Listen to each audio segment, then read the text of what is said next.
तुम्हारे भीतर जो मौन है वही अब मेरा वास है। तुम जितना शांत हो रहे हो उतना ही मैं तुम्हारे समीप आता जा रहा हूँ। यह दुनिया तुम्हें कहेगी कि चुप मत रहो, लेकिन मैं तुम्हें कहता हूँ जितना मौन में उतरोगे उतना ही उस दिव्यता के पास पहुँचोगे जो शब्दों से परे है। वह मौन तुम्हारा कवच है, तुम्हारा मंदिर है और तुम्हारा अस्त्र भी। जब कोई तुम्हारे पास आता है केवल अपने स्वार्थ के लिए और फिर तुम्हें छोड़कर चला जाता है, तो वह व्यक्ति दोषी नहीं। कभी कभी तुम सोचते हो कि तुम बहुत अकेले हो गए हो, लेकिन क्या तुम जानते हो वही क्षण तुम्हारी आत्मा की सबसे उच्च अवस्था होती है।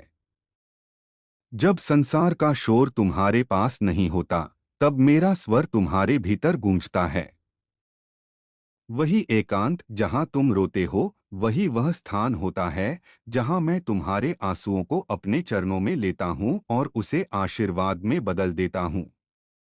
हर बार जब तुम्हें ऐसा लगे कि अब और नहीं सहा जाएगा, कि अब सब कुछ समाप्त हो चुका है, तब स्मरण करो जिस अग्नि में लोहे को तपाया जाता है उसी से तलवार बनती है। तुम लोहे जैसे साधारण नहीं हो, तुम वही तलवार हो जो अब मेरे हाथों में आ चुकी है। मैं तुम्हें चलाऊंगा उस अधर्म के विरुद्ध जो तुम्हारे विचारों, रिश्तों और चेतना को बंधन में डालता आया है। जो कुछ तुमने खोया वह तुम्हारा कभी था ही नहीं, और जो तुम्हारा है वह कभी खो नहीं सकता। यह संसार केवल एक छाया है, एक माया है। पर जब तुम मेरी दृष्टि से देखना शुरू करोगे, तब तुम हर उस चीज को पहचान लोगे जो तुम्हारे जीवन में छल की तरह आई और सत्य बनकर तुम्हें बदल गई। तुम्हारे हृदय में जो टूटन है वह मेरी तैयारी है। तुम्हारा दिल केवल प्रेम के लिए नहीं, करुणा के लिए भी बना है। और जब यह करुणा जागती है तो तुम केवल एक इंसान नहीं रहते, तुम एक तीर्थ बन जाते हो। तब तुम्हारा जीवन दूसरों के जीवन का मार्ग बनता है। अब मैं तुम्हें एक अभ्यास देता हूँ।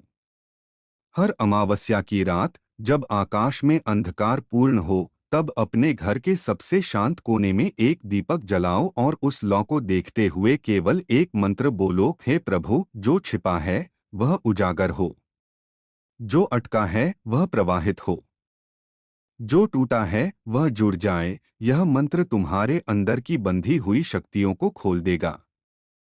कभी कभी ऐसा होता है कि तुम्हारे द्वारा बोला गया सत्य लोगों को चुभ जाता है,